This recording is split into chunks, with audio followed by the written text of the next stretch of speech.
Hey there, Adrienne Elise here. Welcome to the Gaia Daily for November 11th through 14th, 2022. Here we are at 11/11/22. Very powerful energies. Are you feeling it? We've been having a whole week of our personal planets. First off, just at the beginning of November, these planets all made a conjunction with the South Node, then came into this T square along with uh, the Sun, Mercury together, cross from the Moon and Uranus for that total lunar eclipse in exact square to Saturn. And so now our personal planets have all been making this square, and it's just kind of a culmination feeling, especially right now, because today we have the Sun in exact square to Saturn. So it's kind of bringing, actually, for the last almost 2 years, culmination of energy having to do with a Saturn Uranus square. And our personal planets triggering this is bringing it home. The Saturn square, the sun today is bringing a feeling of Saturn is can be obstacles and blocks, karmic energies. It's about our true dharmic path and everything that works against it. So the sun is our light, our what we're here, what we'd like to shine and express. And in square to Saturn, it's like, oh no, you don't. And it's bringing a feeling of, especially on the heels of this Pluto or Saturn Uranus square, a feeling of things are never going to change.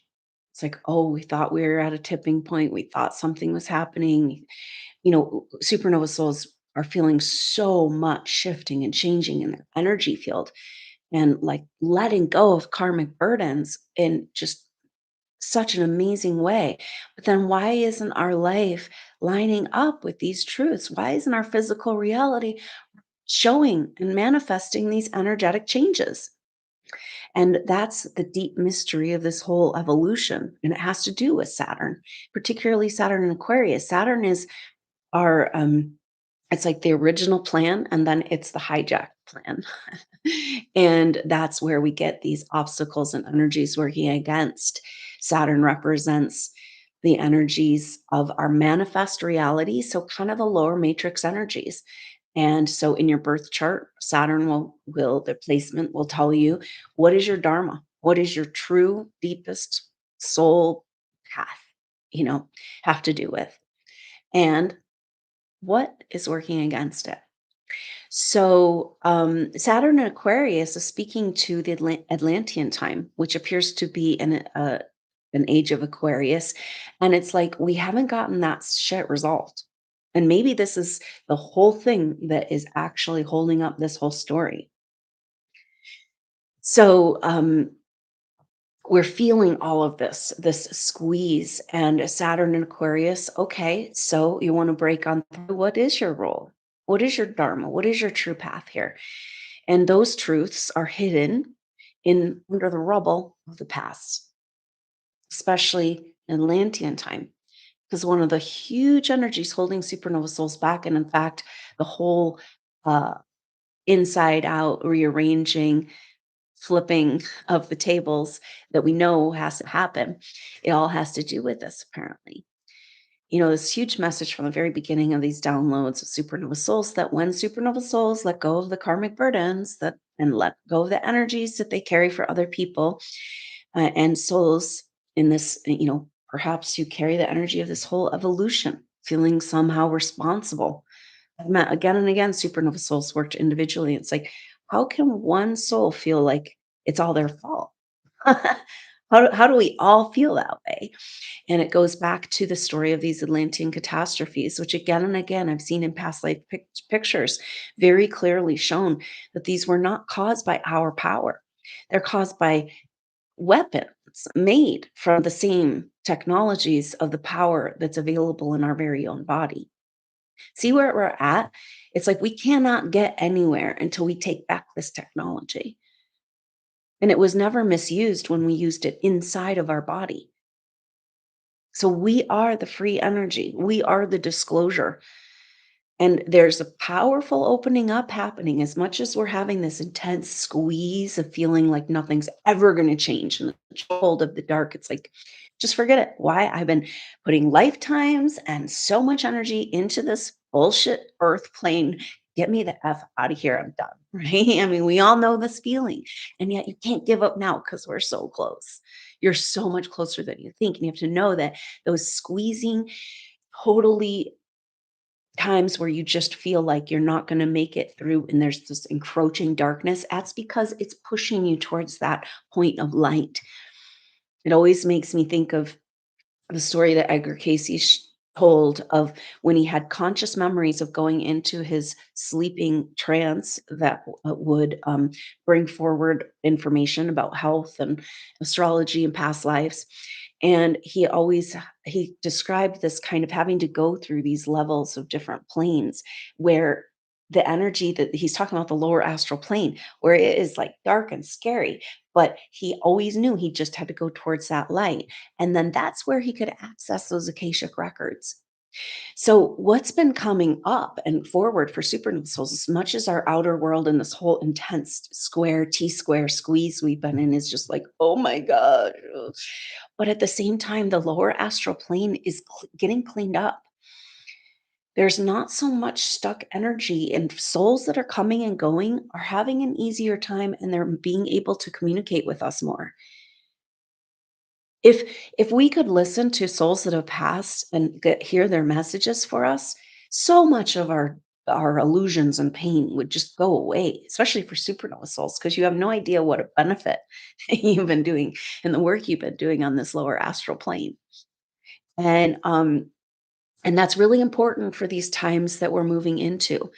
It's really important that we see a bigger picture of life and death and that we are immortal. We're galactic cosmic beings. Nothing ever ends. It continues.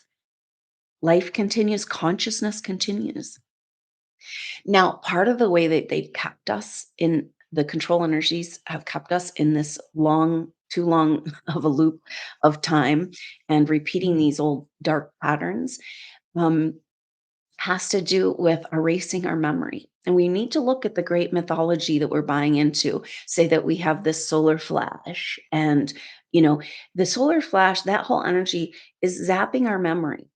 And of course, yes, it feels like, oh yeah, I want to get rid of my traumatic memory. Like our memory being part of dark MK Ultra type programs, and then our memory being wiped. We need that memory. And it's actually that memory that's the only thing holding us up right now. Because if we can, and this is what's opening, that mystical treasure chest that we've been talking about, the abundance of you as a soul, supernova soul, that's in the Akashic records. And when we see that, you can't unsee it. So, like, us forgetting our past is how we've stayed in this loop for so long. And so perhaps we will have another cycle of reset and flash, which seems to be all manufactured, not organic.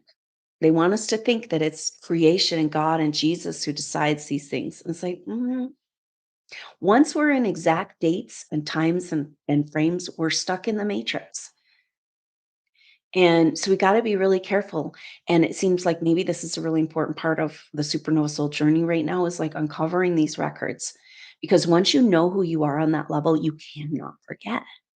Right? So no matter what happens in this next attempt at another reset to keep us dumb and stupid, to keep us completely asleep to the power that lays innate, God given right in each human soul, but supernova souls especially, because you've already attained higher levels of consciousness, light body, use of these higher technologies like levitation. You've already done it in this evolution on Earth.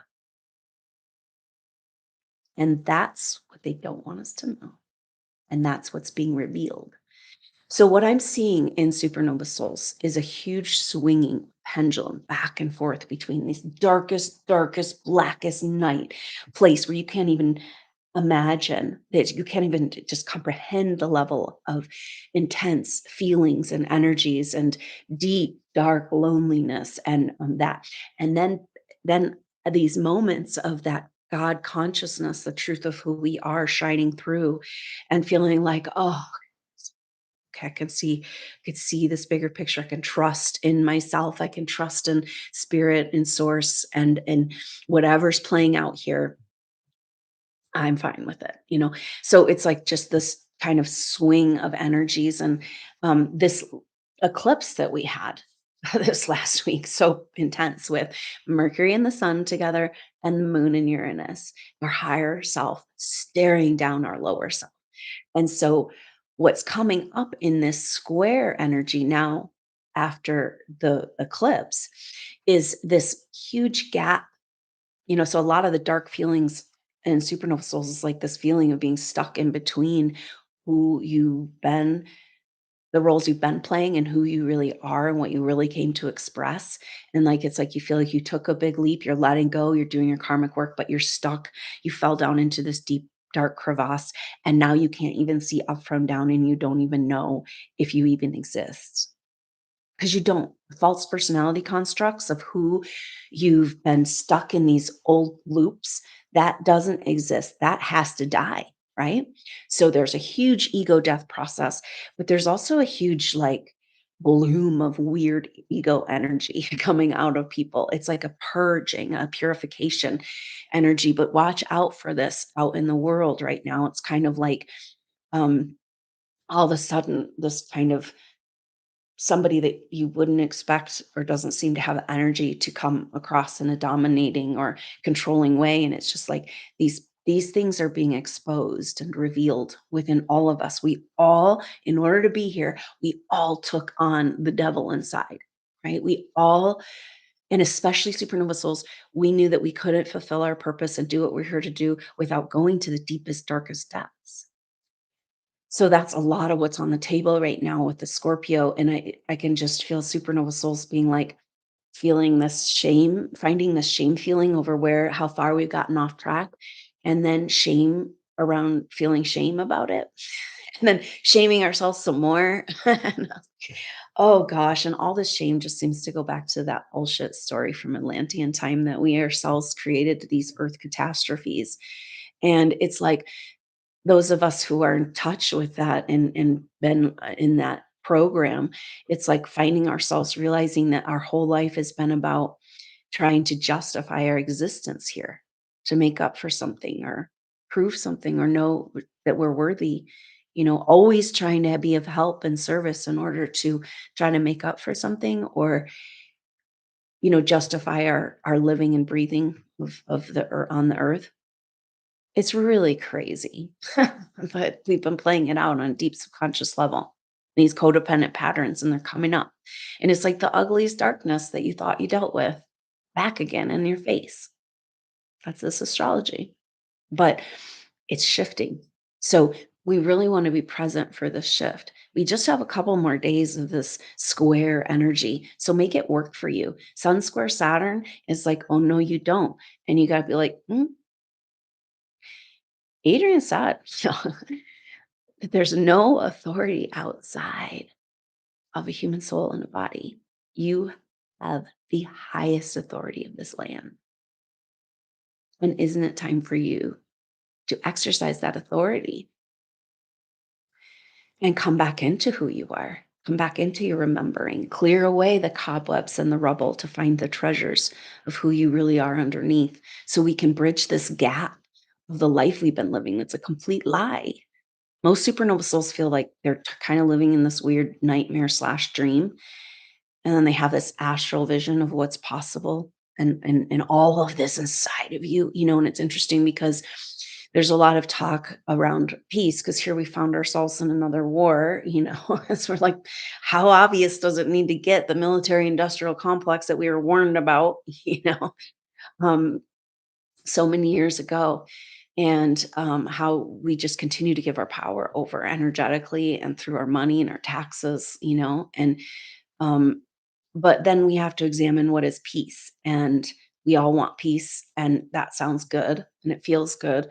But for the supernova soul, peace can only come when you feel that you're using your gifts, your God given gifts, and expressing and doing what you're here to do.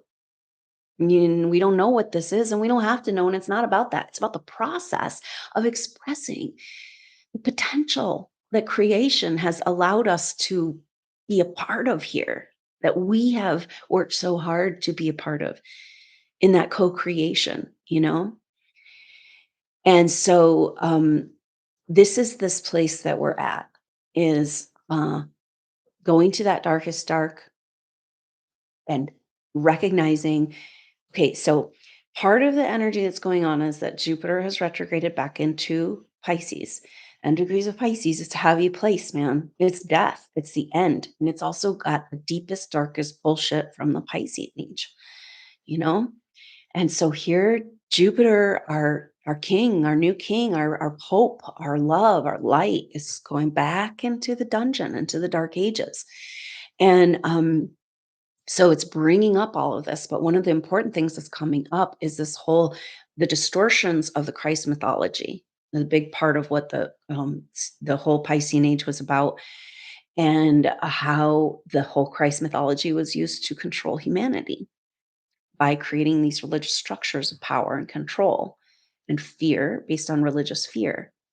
And so part of the Christ mythology that we know we have to get kind of sorted out has to do with the savior mentality, you know? And this is what's actually kept humans in the trap again and again, is waiting for the savior.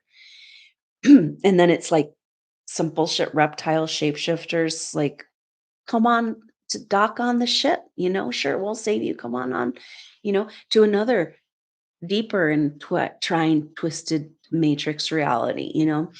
And this time we're not, that can't happen because we've already gotten too far. But the savior whole dynamic is really, really important, because say you're one of these souls that somehow got programmed to think that your power created catastrophe.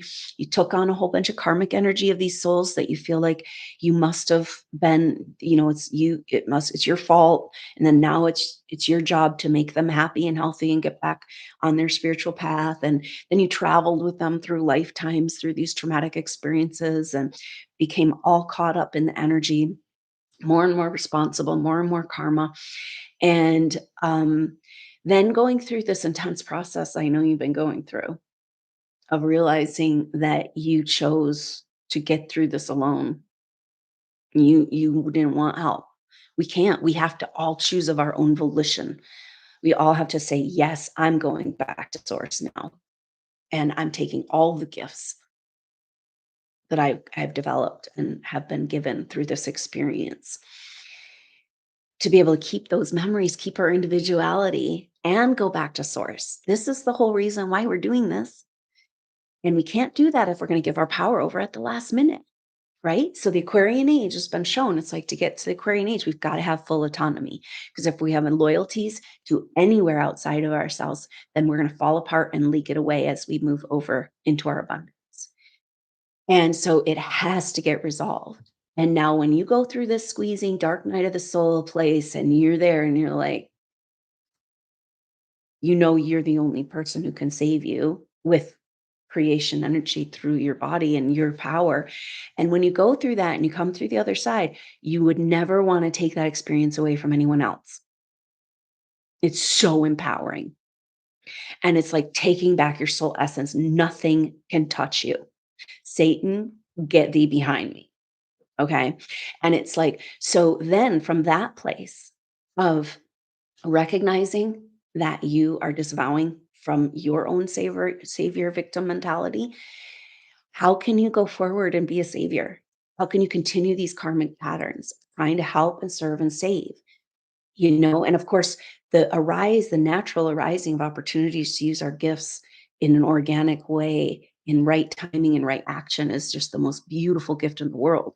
But our karmic codependency of trying to give and serve to validate our existence and feel like we're worthy being on the planet, it's really messed up.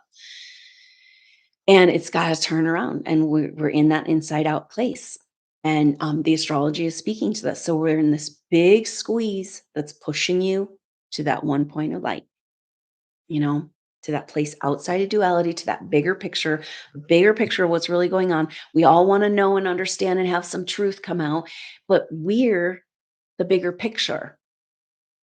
when you see the bigger picture, like those souls that have passed that would like talk to us and tell us about how magical and beautiful we are, then you can't unsee it. And the way that things are playing out in this world, it's just none of your concern because you're living in that bigger picture.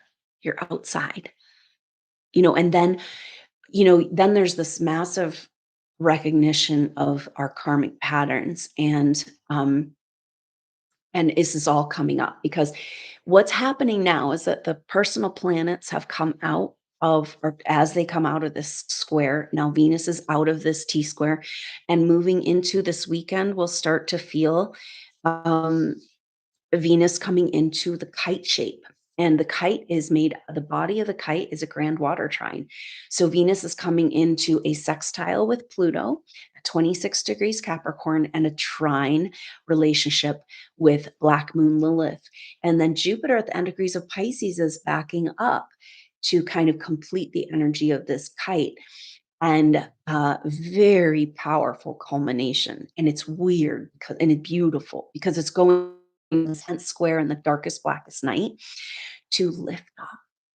Okay, so a kite in astrology seems to be, if you have it in your birth chart, it's all these different elements from your past lives and who you are and all your gifts and skills that you haven't been able to put together into one package. We can all relate to this, right? But a kite, so it's typically not in later in life that your kite lifts off and becomes operational, right? And a kite needs something to lift off. It needs wind, it needs air. Kite by itself, it might flop around, but it's not really gonna come into its potential. And so it's interesting because in the birth chart, when you look at this, um, you'll look at the parts that are not a part of the kite, and that will tell you what can lift it off. And so it makes me think of Mars and Gemini, but Mars is coming into a square, it's been in square the whole time.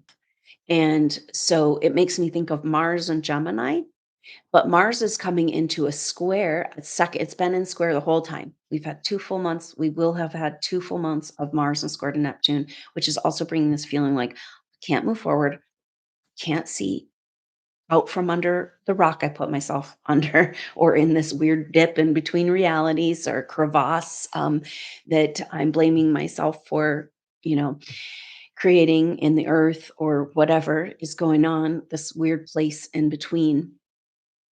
And so, but it's so dynamic as we move into this kite. The axis of the kite, up and down, vertical axis that holds the form. There's a body of the kite, that's a grand water trine, beautiful energy. And then the axis of the kite is an opposition. So this is Pluto and Capricorn opposite of Black Moon Lilith in Cancer. Now, Black Moon Lilith and Pluto will stay in opposition through pretty much the whole month of December.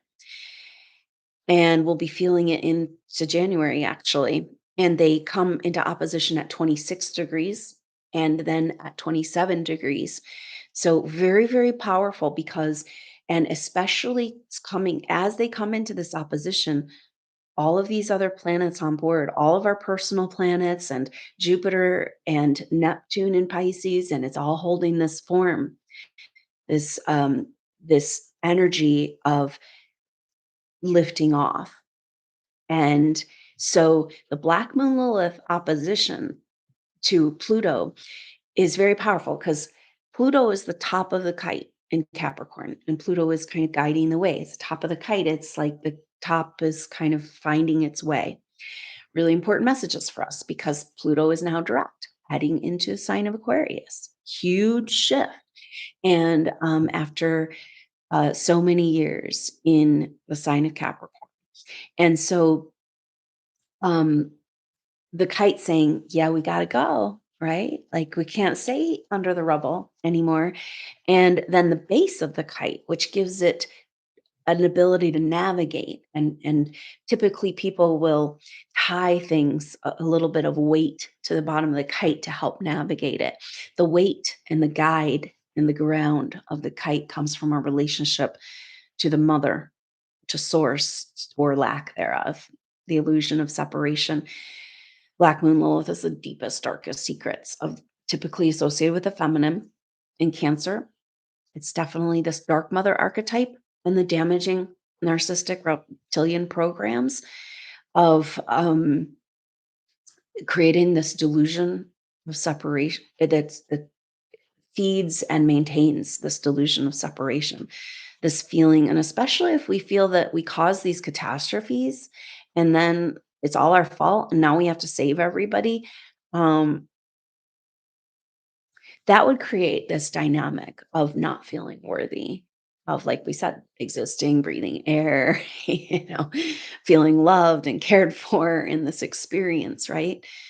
Um, so it's interesting because Cancer is associated with the energy of mother, and Capricorn's, associated with the energy of father, ruled by by Saturn. And so then the body of the kite, a grand water trine, and that's like the energy of this is powerful. It's like the mists moving, on the waters. It's creation energy. It's the mother and the father, waves of energy moving through, harmonizing, and bringing us back into a feeling of connection with mother and father and with our divine right to exist as spiritual beings and who our full potential. That's what makes God and creation happy. It smiles when we smile, when we're in joy and expressing our gifts in joy of in the process, the co-creation. That's what this is all about.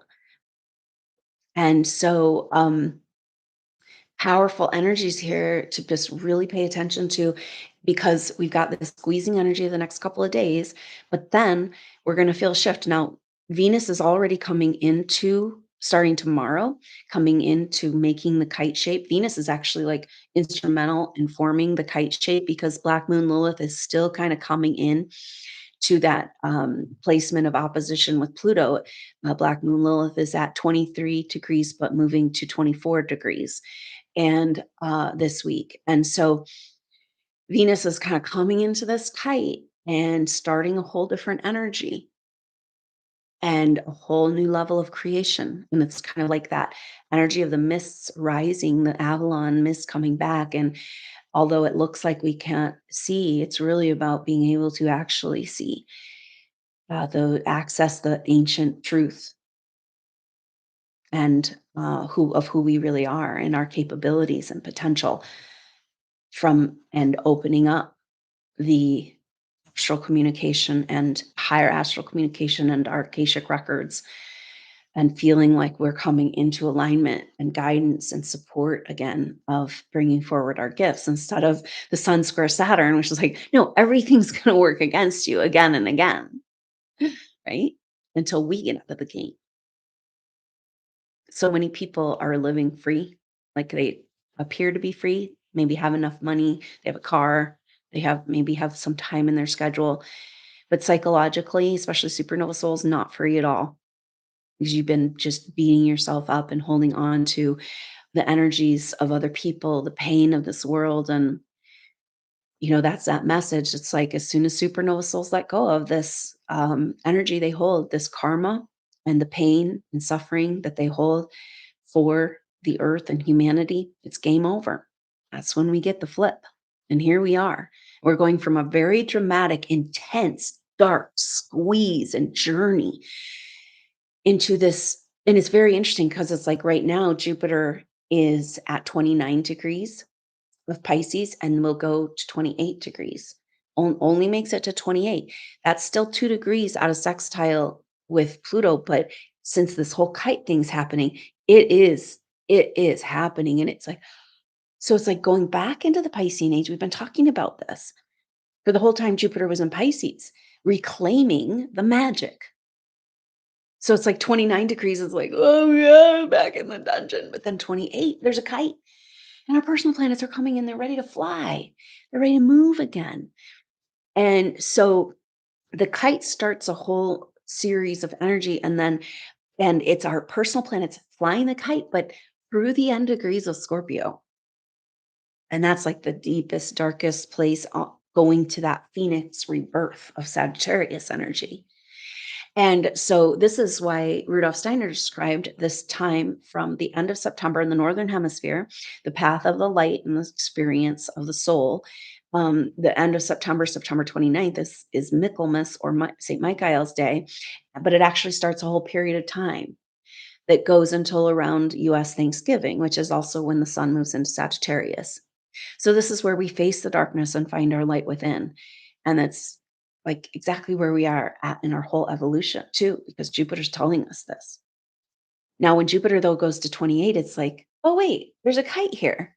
Wait, there's movement on the waters and creation and magic. And this is who we are. And we get to work in this energy together again and build our cities of light and get to work on the projects we came here to do and just let the world go off the edge as we create our own world, our own cities of light, and be unconcerned. Because once you know about this, once you feel the truth of karmic entanglement, whoa, it brings you to this place of like, I don't ever want to create any karma. Like, I'm not going to even try to do anything because it's once you get a release from these entanglements, right? And then, but that's a beautiful place because you become the great observer where you're allowing source and spirit to work and heal and do whatever needs to happen. You're paying attention. So it's like, you know, I don't, it's not that I don't care what's happening, it's that I don't mind. And it's just so powerful. I can just feel supernova souls and one by one souls that don't know they're supernova souls, but just escaping from this prison that we've been allowing ourselves to remain in. And a lot of the reason is because we've been programmed so intensely over lifetimes to fear our own power. And it all goes back to the fact that, like, that our power could create a catastrophe, which it can't in our own body, used in alignment in the way our purification, the soul essence of the supernova soul. You came in as a full initiate. That power cannot be misused. And we're coming into so there's like this balancing out of like the karmic contracts and then coming into your power, as you gradually own and know that as you're neutral, as you're the observer, your power, your attention cannot be misused. And very powerful times. So this kite is like, it's like a wrench in the works, but it's like trying to lift up, and that Mars coming into an exact square with Neptune is the 19th through the 22nd. And this is a very crucial time because we're going to have a huge shift here. It starts on the 17th. So first we have this kite, and the kite peaks out between like the 13th to the 16th, but it goes, the sun will stay in the kite all the way through um, the 21st and all the way up to the new moon and the sun moving into Sagittarius. And so it's like the kite is kind of pushing us into this rebirth and this Venus experience. And then we have on the 17th, Venus moving over into Sagittarius. On the 18th, Mercury moving over to Sagittarius. Now, Mercury has been catching up after that retrograde on a race, caught up to the sun for the eclipse, now catching up to Venus. Very powerful conjunction coming, but not until they get into Sag.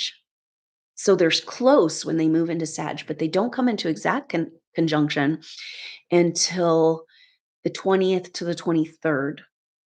And that's right in that same period of time where we have the second exact Mars square Neptune. And so it's really powerful because Mercury is our understanding, our day-to-day perception, our reality, the messenger. And in with Venus, it's about, okay, girl, what is this all about? Who are you? What are you doing? You're leading the way. We've been going into the darkness and cleansing up the female identity. And now we're coming to counsel about it. So that they are together exact for the whole second part actually starting tomorrow, we'll start feeling the influence of Mercury and Venus together, and they'll stay together through the end of November. So it's a powerful energy of coming to terms with that darkest dark within our feminine side. And then what does it mean for her to come back into the phoenix, the true light expression of the feminine? And does she feel safe enough and supported enough? Does she feel empowered enough within her own being? Does she know she can protect herself and her light? And so the 17th, Venus moves over, 18th, Mercury moves over. So these are incremental shifts into this completely different energy. And then we've got the Mercury Venus exact conjunction, 4 to 8 degrees is when they're exactly together, from 4 to 8 degrees. Very powerful numbers. Four, it's about establishing a foundation. Eight is a double of that. So it's like, yeah, let's put on a second story and transform our reality from being able to see bigger picture. And uh, then on the 23rd, the sun moves over into Sagittarius and comes right into, on the 24th, a new moon at 1 degree Sag. So powerful because this lunation is the end of eclipse season. So we're not out of eclipse season yet. But this ratcheting up of a lighter vibration and being able to see and being able to rise above and lift off is coming. So you want to just really pay attention to this time because you can have great revelations based on this whole past months. Because on that same day, the Sagittarius new moon, um, at 1 degree Sag, Jupiter, the ruler of Sagittarius, turns direct. So you can see how it's like the tide is turning, and we're not going to see the effect of that until Jupiter comes out of retrograde shadow in February. Mars turns retrograde in or turns direct in January. Um, but we're claiming a higher perspective, and that bigger picture is how big we are. And can we get excited about it? We've been dreading and fearing and fighting against ourselves, wanting so much to come into the peace of the expression of who we are, and yet working against ourselves because of all of this programming of fear. And we literally made agreements again and again, lifetime after lifetime. We said, okay, I won't come into my power. And it's like, well, if you do, you're going to be punished. How many times have we experienced like, oh, I've arrived somewhere, this cool experience of like something I dreamed of, and you can feel it manifesting, and then boom, knocked down very next day. Because that's just what we've been dealing with. As we're climbing out from under the rock, healing the trauma, resetting our whole vibration, and coming into the memory of who we really are. And nobody can take that away. It's our soul essence. It's the peace and truth of this world. It's everything. SuperNova Souls, we're here. We're got the message. We're on the cutting edge, leading the way, carving a path for spiritual ascension. Those that come after you have a much easier way because you've held that torch and you never let go. So don't let go now, because when you feel like all hope is lost, that's right before the story shifts and changes. And that's where we are.